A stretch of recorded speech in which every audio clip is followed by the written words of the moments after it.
Delight IAS पर आप सभी का एक बार फिर से बहुत बहुत स्वागत है। तो प्रीलिम्स 2023 का एग्ज़ामिनेशन अब ख़त्म हो चुका है। आप में से बहुत सारे लोगों ने एग्ज़ाम दिया होगा। जिन लोगों का एग्ज़ाम बहुत अच्छा गया है उनको मेंस के लिए मेरी तरफ से बहुत बहुत शुभकामनाएं, और जिनका एग्ज़ाम अच्छा नहीं भी गया है उनको परेशान होने की ज़रूरत नहीं है। हम लोग बात करेंगे कि 2024 के लिए, क्योंकि जिस तरह से पेपर यूपीएससी ने 2023 में पूछा है उसको ध्यान में रखकर, उसको मद्देनज़र रखते हुए अब किस तरह की स्ट्रेटेजी जो है 2024 के लिए हमें बनानी चाहिए, इन सब टॉपिक्स को लेकर हम लोग बहुत ही गहराई से अध्ययन करने वाले हैं। सबसे पहले आप लोग देखें भाई पेपर किस तरह से पूछा गया है। ठीक है, 2023 में अगर आप देखोगे 17 क्वेश्चन जो है एनवायरमेंट, इकोलॉजी वगैरह और एग्रीकल्चर से मिलाकर पूछे हैं। पॉलिटी और गवर्नेंस से देखोगे 14 सवाल, पिछले साल लगभग 13 सवाल थे, इस बार 14 सवाल पूछे गए हैं। ये एक नई चीज़ हुई है, थोड़ा वर्ल्ड ज्योग्राफी वगैरह को लेकर थोड़ा सा ज़्यादा सवाल यूपीएससी ने इस बार पूछा है, तो इन्वायरमेंट और ज्योग्राफी का वेटेज काफ़ी ज़्यादा रहा है इस बार, है ना। फिर इकोनॉमिक्स में देखोगे तो 15 सवाल यूपीएससी ने पूछे हैं। मोस्ट प्रोबेबली 3-4 सवाल इस बार कम पूछे हैं, बट आप देखोगे तो फिर भी अच्छे खासे सवाल इकोनॉमी से पूछे गए हैं। दूसरा, हिस्ट्री में थोड़ा जो मॉडर्न इंडिया है वो बहुत कम पूछा गया है, एंशिएंट और मिडिवल पर ज़्यादा फोकस किया गया है, और सवाल भी ओवरऑल देखोगे आप तो कम पूछे गए हैं। आईआर का रेलिवेंस इस बार बढ़ गया है, और साइंस एंड टेक्नोलॉजी से लगभग 12 सवाल पूछे जाते थे, इस बार 9 सवाल पूछे गए हैं। Current affair, direct current affair बहुत कम था पिछले साल के पेपर में, बट इस बार करंट अफेयर के सीधे क्वेश्चन भी अच्छे खासे पूछे गए हैं। और दूसरी जो चीज़ मैं हमेशा आप लोगों को बोलता रहता हूँ कि 36 महीने का करंट अफेयर जो है वो बहुत इंपॉर्टेंट है यूपीएससी के लिए। तो इस बार भी अगर आप लोग देखोगे तो 2020 और 21 के करंट अफेयर में जो सवाल थे, लगभग 3 से 4 सवाल ऐसे पूछे गए हैं जो 20 और 21 के करंट अफेयर में थे, और सीधे सवाल बना है उनका 2023 के प्रीलिम्स में। ठीक है, तो पिछले 2-3 सालों का करंट अफेयर भाई बहुत ज़्यादा इंपॉर्टेंट है। मोटे स्तर पर देखें तो आपको पता है, फिर से पॉलिटी, ठीक है, हिस्ट्री, इकोनॉमी और इन्वायरमेंट, इन 4 सेगमेंट का रोल फिर से बहुत इंपॉर्टेंट रहा है। तो इकोनॉमी भी अगर आप देखोगे, इन्वायरमेंट भी देखोगे, हिस्ट्री भी देखोगे, पॉलिटी भी देखोगे, थोड़ा बहुत इन्वायरमेंट के साथ आप लोग ज्योग्राफी को भी चीज़ों को ऐड करके देख सकते हो। और सबसे अच्छी बात यह है कि आईआर का जो सेगमेंट है वो आईआर प्रीलिम्स में अब ज़्यादा देखने को मिल रहा है। ठीक है, सीसेट को लेकर भी कहानी देख लीजिए भाई। रीजनिंग एबिलिटी को लेकर आपके 13 से 14 सवाल पूछे गए हैं। सबसे पॉजिटिव न्यूज जो वो ये है कि कॉम्प्रीहेंशन में यूपीएससी ने सवाल बढ़ाए हैं, क्योंकि 2022 में अगर आप देखोगे तो 24 सवाल कॉम्प्रीहेंशन से पूछा गया था, इस बार 27 सवाल पूछा गया है। तो यह जो 3 सवाल का इजाफा है ये खास करके हेल्प करेगा किसको, हिंदी मीडियम को। आपको पता है हिंदी मीडियम के जो अभ्यर्थी होते हैं, एस्पिरेंट होते हैं, उनका कॉम्प्रीहेंशन पे अच्छा खासा कमांड होता है ना। तो उसके उसके कहीं ना कहीं पर उस डायरेक्शन को ध्यान में रखकर या उस चीज़ को ध्यान में रखकर हम लोग पॉजिटिव हो सकते हैं कि यूपीएससी ने इस बार अच्छे खासे सवाल कॉम्प्रीहेंशन से पूछे हैं। और कॉम्प्रीहेंशन थोड़ा अगर आप कंपेयर करोगे 2022 की तुलना में तो थोड़ा ईजी भी था। ठीक है, उसके अलावा आप देखो न्यूमरेसी और मैथ से अच्छे खासे सवाल यूपीएससी ने पूछे हैं, और इस सेगमेंट को बहुत टफ रखा है इस बार यूपीएससी ने, है ना। तो मुझसे अगर आप लोग पूछेंगे कि 2022 के कंपैरिजन में यूपीएससी का सीसेट का पेपर टफ था या आसान था, तो मुझे लगता है ये कंपैरेटिवली थोड़ा सा इजी पेपर था।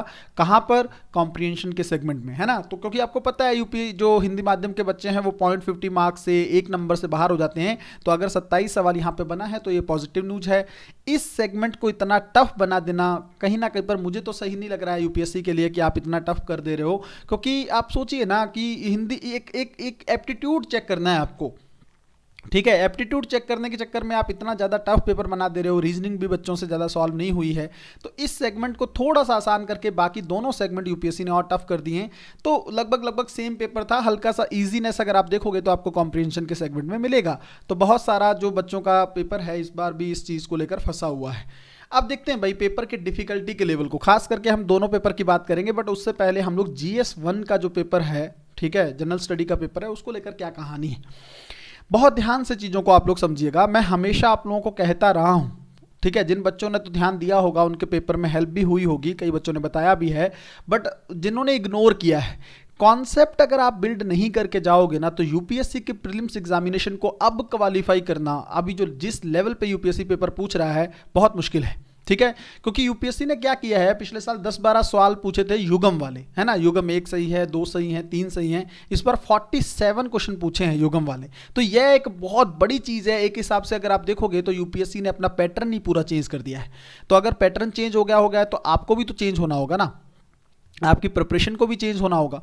और इस पैटर्न को चेंज करने से हुआ क्या, देखो ध्यान से देखो, पहले सवाल पूछता था, जैसे मान लीजिए ऑप्शन ए है तो 1 2 आंसर है, ठीक है। ऑप्शन बी में होता था 1 और 3 आंसर है, ऑप्शन सी में है 1 2 3 आंसर हैं, ऑप्शन डी में अगर आप देखोगे तो पूछ लेगा यूपीएससी मान लीजिए 2 3 आंसर है, ठीक है। तो मान लीजिए आप लोगों को पता लगा कि भाई 3 जो है गलत है, तीसरा ऑप्शन, तो आप कटोगे तो सीधा आंसर निकल आता था। अगर आपको लगा कि 2 ऑप्शन गलत है तब भी आंसर निकल आता था, है ना। अगर आपको लगा कि 1 ऑप्शन गलत तब भी आंसर निकल आया। कई बार लगभग 2 ऑप्शन जो इलिमिनेट हो जाते थे, 2 में आंसर आपको चूज करना होता था।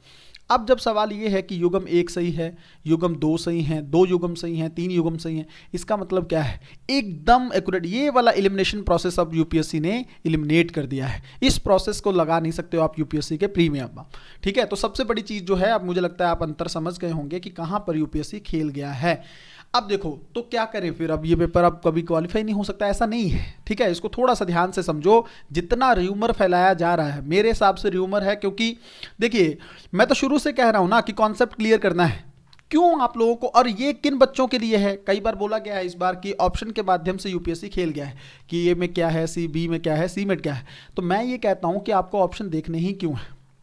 अगर आपका कॉन्सेप्ट अच्छा है, अगर आपका कॉन्सेप्ट बेहतरीन है, आप छोटी से छोटी चीज़ को क्लियर करके गए हो, तो आपको ऑप्शन देखने की जरूरत ही नहीं है ना। तो आपको तैयारी का स्तर ये करना पड़ेगा, आप चेंज नहीं कर सकते। आपके कहने पर यूपीएससी अब इस पैटर्न को चेंज नहीं करेगा। मुझे लग रहा है इस बार 47 है, अगली बार हो सकता है 60+ क्वेश्चन जो हैं युग्म से ही आए। ये बिल्कुल आप ध्यान रखिएगा मेरी इस बात को, है ना।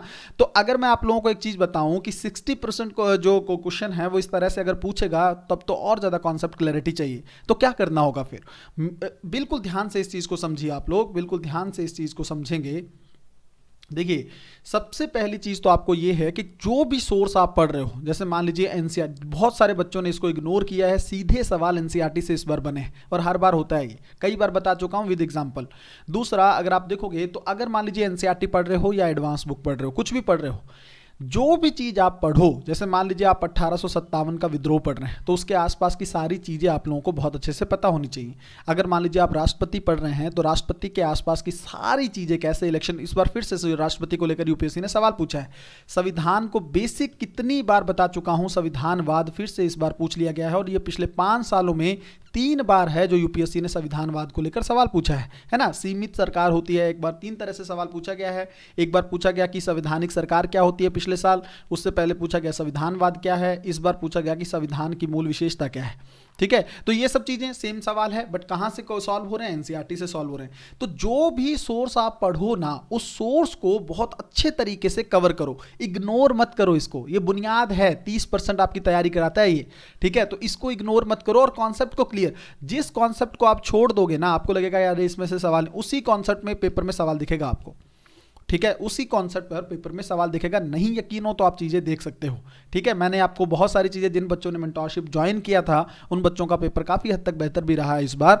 तो मैं आपको एक चीज़ फिर से दोहरा रहा हूँ, कॉन्सेप्ट पर फोकस करेंगे, छोड़ दीजिए ये चीज़ें। अगर यूट्यूब पर कहीं आपको कोई बता रहा हो कि युग्म को भी डिकोड किया जा सकता है, हम कोई ना कोई सोल्यूशन, ये सब बकवासबाजी है, इस चीज़ में आपको नहीं जाना है। आपको सिर्फ ध्यान रखना है कि आपको अगले साल के लिए बहुत बेहतरीन तरीके से हर एक कॉन्सेप्ट को प्रिपेयर करना है, ठीक है। अच्छा देखो, कई बच्चों के मन में ये भी आ रहा होगा कि सर अगर कॉन्सेप्ट के बाद भी चीजें नहीं हो रही हैं तो क्या करें। देखो आपको करना कितना है, 87 मार्क्स की तो कट ऑफ गई है ना, पिछले साल, और इस बार भी 88 के आसपास। तो ये चीजें क्या है, लगभग 45 सवाल सही हैं, काट पीट के तब भी आपका सही है। तो सवाल, और इस बार की कट ऑफ को लेकर एक चीज और बता दूं आपको, बहुत सारे लोग कह रहे हैं कि कट ऑफ बढ़ भी सकती है, कोई कुछ कह रहा है। मैं आपको एक चीज बताता हूं, पेपर सच में डिफिकल्ट था, और कट ऑफ जो है इस बार मेरे अकॉर्डिंग 75 से 75 से 80 के बीच में भी रह सकती है। और अगर मैं कहूं कि 75 से कम भी जा सकती है, माइनस में भी, तो गलत नहीं होगा, ठीक है। आप लोग भी यही हैं, मैं भी यही हूं, आप चीजें देख लेंगे। मेरा एक्सपीरियंस ये बोल रहा है कि इस बार का पेपर सच में डिफिकल्ट था, और कट ऑफ में व्यापक स्तर पर गिरावट देखने को मिल सकती है। उसका दूसरा कारण ये भी है कि इस बार वैकेंसी भी ज्यादा है, ठीक है। 1000+ सीट हैं, सीट ज़्यादा होने के चलते आपको पता है मेंस में ज़्यादा बच्चे चाहिए होते हैं, 10-11 हज़ार बच्चे इस बार मेंस लिखेंगे।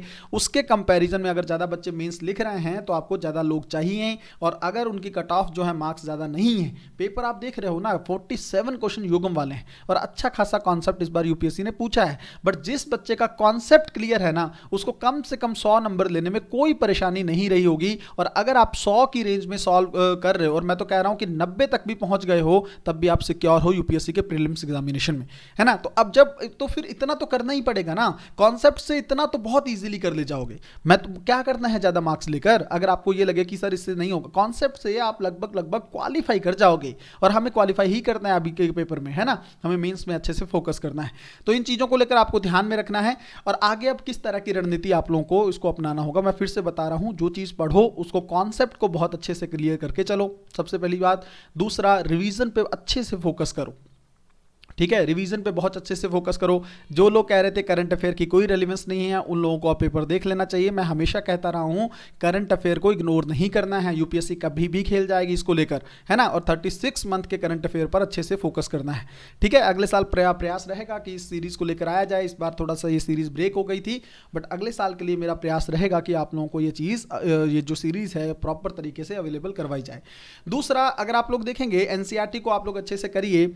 जिन बच्चों को अब 2024 को टारगेट करना है, ठीक है, कोई दिक्कत नहीं है, आपका अपना डिसीजन है, बट मैं अपनी तरफ से जरूर कहना चाहूंगा, अगर आप डिलाइट आईएएस का मेंटोरशिप प्रोग्राम ज्वाइन करते हो तो आपको हर एक सब्जेक्ट, पॉलिटी हो, हिस्ट्री हो, ज्योग्राफी हो, इकोनॉमी हो, हर चीज में आप कंप्लीट तौर पर मेरे अंडर तैयारी कर सकते हैं, और आपको रिजल्ट जो है वो वहां पर दिखेगा। 120 प्लस स्कोर मैंने उन बच्चों के लिए रखा है जो बच्चे मेंटोरशिप में तैयारी कर रहे हैं प्री में, और मेंस में लगभग 850 नंबर तक भी आप जा सकते हैं। तो अगर आप चाहते हैं कि इस स्कोर में, इस रेंज में आप नेक्स्ट ईयर आ जाएं, तो अब समय बिल्कुल नहीं है, अगले साल की डेट आ चुकी है, 26 मई को एग्जामिनेशन है, आप चाहें तो इसमें पार्टिसिपेट कर सकते हैं। बहुत जल्द मेंटोरशिप में, आपको पता है हिस्ट्री के साथ शुरू होने वाला है मेंटोरशिप, आप लोग चाहें तो इसमें पार्टिसिपेट कर सकते हैं, अपने आप को इनरोल कर सकते हैं। मेरी तरफ से उन बच्चों को जो मेंस लिख रहे हैं बहुत बहुत शुभकामनाएं। जिनका एग्जाम नहीं हुआ है उनको डिमोरलाइज नहीं होना है। देखिए, हार जो है ना, अगर आप मन में हार जाते हो ना, तो इसका मतलब आपका ऑलरेडी आपको कोई नहीं बचा सकता है। मन के हारे हार है, मन के जीते जीत, मन को गिरने मत दो, ठीक है, खास करके अंतिम प्रयास तक।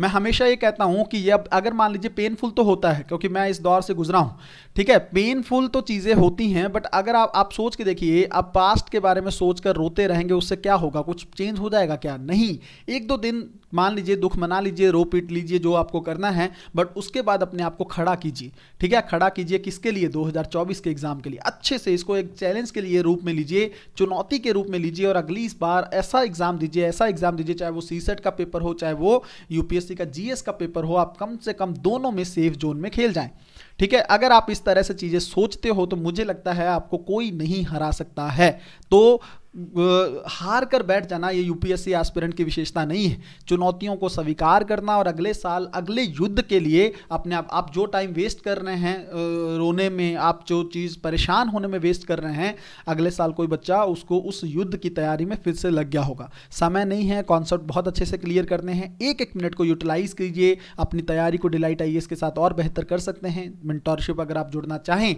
तो आप 97181, मैं फिर से अच्छे से नंबर लिख देता हूं, वैसे डिस्क्रिप्शन में भी नंबर दिया हुआ है, ठीक है। जिन बच्चों को मेंटोरशिप प्रोग्राम ज्वाइन करना हो वो 97181, शायद इसमें कुछ प्रॉब्लम है, मैं यहां पर नंबर लिख देता हूं, आप लोग यहां पर नोट कर लीजिएगा,